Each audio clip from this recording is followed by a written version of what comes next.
I hope all are fine at home with your family. So now we are going to start today's lesson. Today's lesson about the diagram of hockey. In the previous class, we discussed about the specification and the measurement of hockey.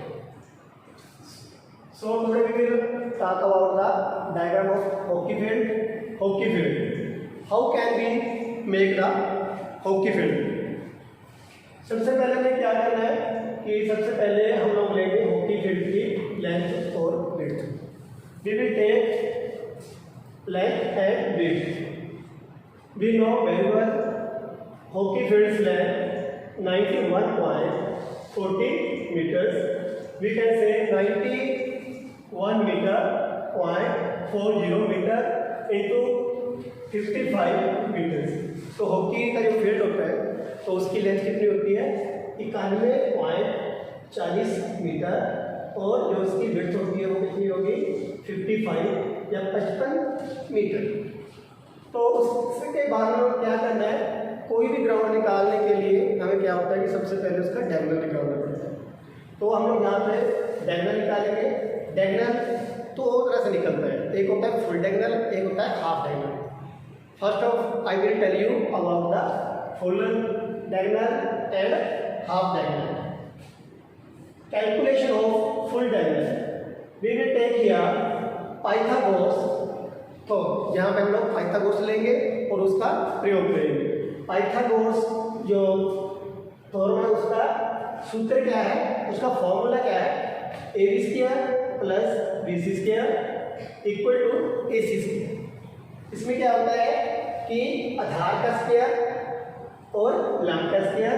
जब इसकी calculation करेंगे जो इसका जो distance आएगा, जो इसका diagonal आएगा, वो क्या होगा, वो हमारा तय करेगा कि हमारा ग्राउंड किस तरह से बनेगा. ठीक है. तो यहाँ पे हम लोग पहले बात कर रहे हैं फुल डायगोनल. तो हमें पता है कि लेंथ कितनी है हमारे पास 91.40 मीटर्स और BC जो कि विड्थ है हमारे पास 55 मीटर्स. तो हम फॉर्म के अकॉर्डिंग लेते हैं. तो AB स्क्वायर 91.40 इंटू 91.40 जहाँ पे AB का स्क्वायर हो गया और विड्थ कितने हमारे पास 55 मीटर्स प्लस 55 इंटू 55. जब हम लोग 91.40 और 91.40 से हम लोग मल्टीप्लाई करेंगे तो क्या आएगा हमारे पास 8353.996 प्लस 3025. तो इसको हम लोग प्लस कर देंगे. इसको प्लस करने के बाद हमारे पास क्या आएगा 11,378.96 या भी कैसे 11,378.96.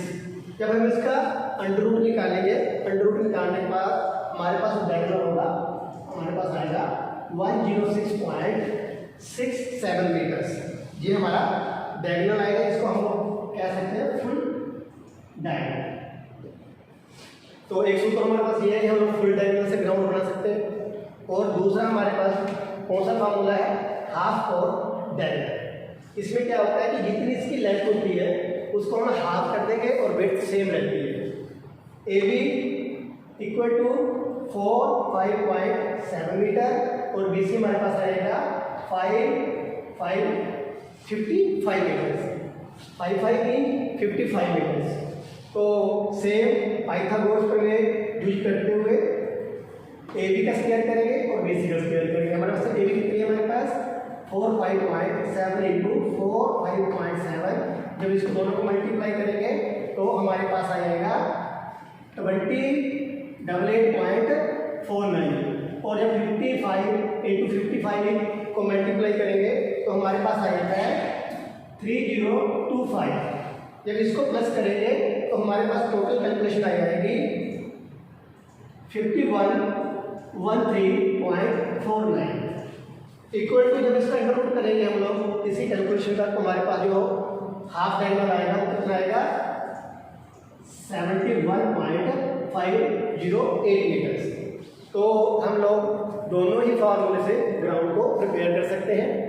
तो यहाँ पे कि आप लोगों का टाइम वेस्ट हो, मैंने पहले आप लोग यहाँ ग्राउंड का जो डायग्राम है वो मेंशन कर दिया, लेकिन एक और मैं रखा हुआ है आपको बताने के लिए कि ये कैसे कैसे बनेगा। मैं यहाँ पे आपको बना के दिखाने वाला हूँ अभी।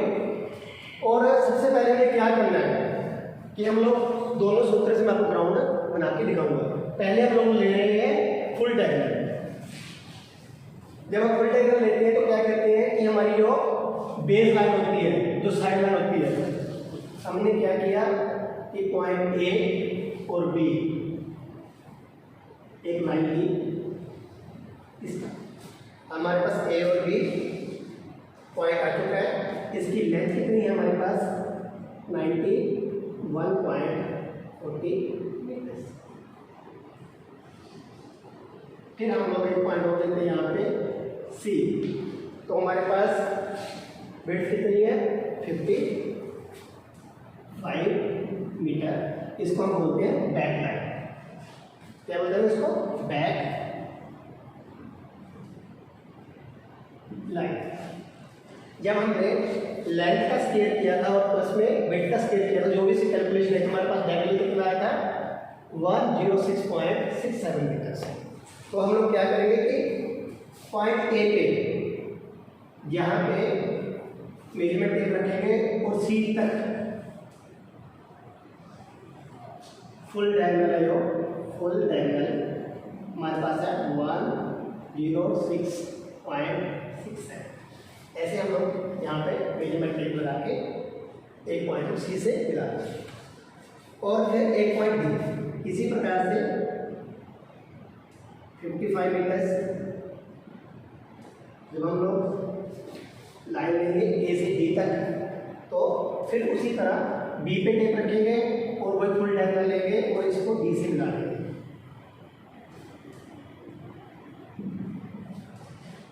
और उसके बाद हम लोग सी डी को मिला देंगे। पहला फार्मूले के द्वारा हमने जो हमारे हॉकी का फील्ड है, हॉकी जो आउटर लाइन है, वो हम लोग फुल डायगोनल के द्वारा बना सकते हैं। ठीक है, understand? Now we will use the second formula.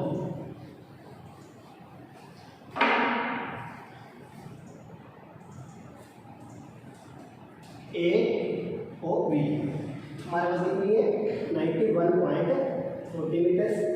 तो हम लोग क्या करेंगे, ए बी का हाफ कर लेंगे, दोनों को हाफ कर लेंगे। हाफ करने के बाद बी से पॉइंट सी, ये अपनी सेम रहेगी बी। तो अपने पास हाफ डायगोनल क्या था 71.508। तो हम लोग इस सेंटर पॉइंट से मेजरमेंट टेप की सहायता से पॉइंट सी तक इसको मिलाएंगे। ये हमारे पास रहेगा हाफ डायगोनल 71.508 मीटर। और इसी तरह जो ए से पॉइंट बी होगा बिल्कुल सेंटर से रख के बी को मिला देंगे। ये हमारा रहेगा हाफ डायगोनल 71.508 मीटर। और इसके बाद हम लोग सी डी को मिला देंगे। इस प्रकार से हमारा रेक्टेंगल जो कि हॉकी का आउटर लाइन है वो हमारे पास आ चुका है। अंडरस्टैंड? इस प्रकार हम लोग दोनों ही फार्मूले यूज करके हम लोग हॉकी फील्ड की जो आउटर लाइन है वो निकाल लेंगे हमारा। उसके बाद ए बी और सी डी दोनों का हम हाफ कर देंगे, जिसको हम लोग बोलते हैं सेंटर लाइन। सेंटर लाइन, इसको सेंटर लाइन करते हैं। सेंटर लाइन क्या होती है? जो किसी भी फील्ड को, किसी भी कोर्ट को दो समान भागों में डिवाइड करती है। ठीक है, इस सेंटर लाइन में इन दो कोर्ट बना दिए, कोर्ट ए और कोर्ट बी। जैसे कि यहाँ पे कोर्ट बी पहले ही मैंने मेंशन कर दिया है, कोर्ट बी और कोर्ट ए। पहले मैं आप लोगों को इसके बारे में थोड़ा बताया था कि कैसे यहाँ पर मेंशन हुआ, फिर मैं आप लोगों को इस साइड से कोर्ट बनाकर दिखाऊंगा। उसके बाद सेंटर लाइन लेने के बाद क्या होगा कि जो हमारी बैक लाइन होती है, बैक लाइन का बिल्कुल सेंटर पॉइंट लेंगे। सेंटर पॉइंट से हमारा गोल पोस्ट होता है, गोल पोस्ट की विड्थ कितनी होगी और लेंथ कितनी होगी। विड्थ होती है इसकी 3.66 मीटर, नियर अबाउट 4 यार्ड। ठीक है, तो सेंटर पॉइंट से जो अपनी बैक लाइन सेंटर लिया है 2 यार्ड इस साइड 2 यार्ड इस साइड, हम लोग यहाँ पे जो पोस्ट होते हैं गोल पोस्ट उसको पोल को फिट कर दिए। ठीक है, और उसके दोनों तरफ से जैसे हमने किया कि हमने सेंटर पॉइंट लिया 2 yard this side 2 yard this side या 3.66 मीटर इस पॉइंट से ये हमने क्या किया कि दोनों तरफ पोल्स लगाया। उसके बाद हमने क्या किया कि इसकी जो लेंथ होती है कितनी होती है, कितनी ऊंचाई होती है पोल्स की 2.14 मीटर से जहाँ पे हमारा गोल पोस्ट लग चुका है। यहाँ से मेंशन है वो बिल्कुल सेम इसी तरफ बन चुका है। उसके बाद हमने क्या करना है कि जो गोल पोस्ट है ये वाला, यहाँ से गोल पोस्ट से हम लोग बाहर एक लाइन लेंगे। वो कितनी लाइन की होगी, वो होगी 14.63 मीटर। और इसको यहाँ पे रख के यहाँ से ऐसे घुमा देंगे यहाँ पोल के बिल्कुल सामने तक, यहाँ पे हम उसको छोड़ देंगे। बिल्कुल यहाँ पे एक स्ट्रेट लाइन रहेगी बिल्कुल पैरेलल, जो कि बैक लाइन होगी जितना गोल पोस्ट की विड्थ है उतनी ही यहाँ पे स्ट्रेट लाइन रहेगी। और इस प्रकार उसी प्रकार इस गोल पोस्ट से यहाँ पे 14.63 मीटर की एक लाइन है कि इधर से हम लोग इसको ऐसे मिला दें। ठीक है, इसको बोला जाता है, मैंने यहाँ पे मेंशन किया हुआ है शूटिंग सर्कल। ये वाला जो यहाँ पे होगी ये बिल्कुल स्ट्रेट रहेगी, ये वाली लाइन ये स्ट्रेट रहेगी और यहाँ पे ये आर्क दोनों मिलेगा। तो यहाँ पे जो पहला सर्कल बनेगा हाफ सर्कल बनेगा तो उसको बोला जाएगा शूटिंग सर्कल और इसका डिस्टेंस रहेगा 14.63 मीटर। क्लियर। और उसके बाद यहाँ पे ये देखिए इसको ब्रोकन लाइन बोला जाता है और डॉटेड लाइन भी बोला जाता है। ठीक है, उसके बाद यहाँ से और जो यहाँ पे शूटिंग सर्कल है, जो इसका डिस्टेंस रहेगा between the shooting circle and dotted line and broken line 5 metres. इसके ऊपर हम लोग क्या करेंगे, या तो हम लोग इसके ऊपर 5 मीटर ऐसे लगा सकते हैं, या फिर हमने कितना लिया था इस गोल पोस्ट से 14.63 मीटर। तो अब 5 इसमें और ऐड कर दीजिए, कितना हो गया 19.63 मीटर लेके यहाँ पे हम लोग एक डॉटेड लाइन बिल्कुल सेम बनी है। ठीक है, जो गोल पोस्ट के पैरेलल है और यहाँ पे ये स्ट्रेट है। क्लियर। इसको हम लोग बोलते हैं डॉटेड लाइन और ब्रोकन लाइन। और उसके बाद हमने यहाँ पे देखा था कि एक सेंटर लाइन एक और को 2 पार्ट्स में डिवाइड करती है। यहाँ पे एक लाइन आपको और दिख रही होगी जिसको बोलते हैं हम लोग 23 मीटर लाइन। ये क्या होती है कि जो बैक लाइन होती है उससे 22.9 मीटर पे लगती है, जो कि एक पोर्ट को 2 पार्ट्स में डिवाइड करती है।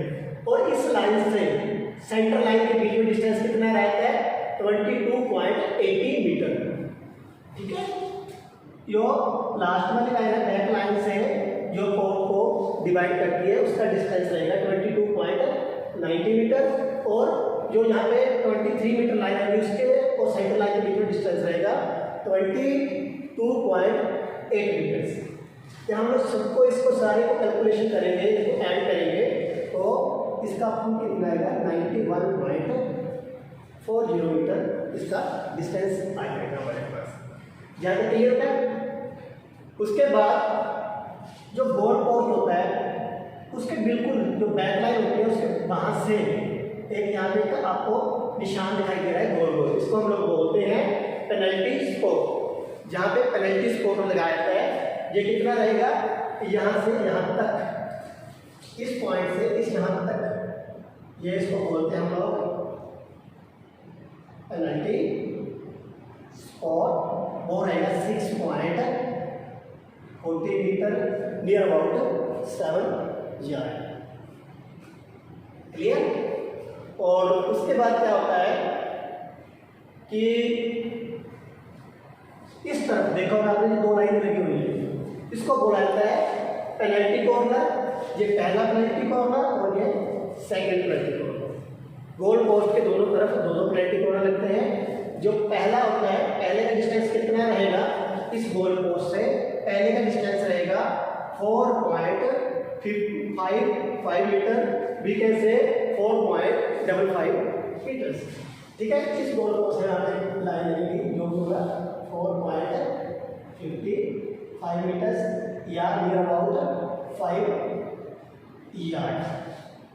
और उसके बाद यहाँ से आपको दिखाई दे रहा होगा सेकंड पेनल्टी कॉर्नर, तो वो यहाँ पे आएगा इस तरह, गोल पोस्ट के दोनों तरफ दोनों होते हैं। पहला होता है 5 यार्ड पे, दूसरा होता है near about 10 yard, we can say 9.10 metres. इस गोल पोस्ट से इस तरह 9.10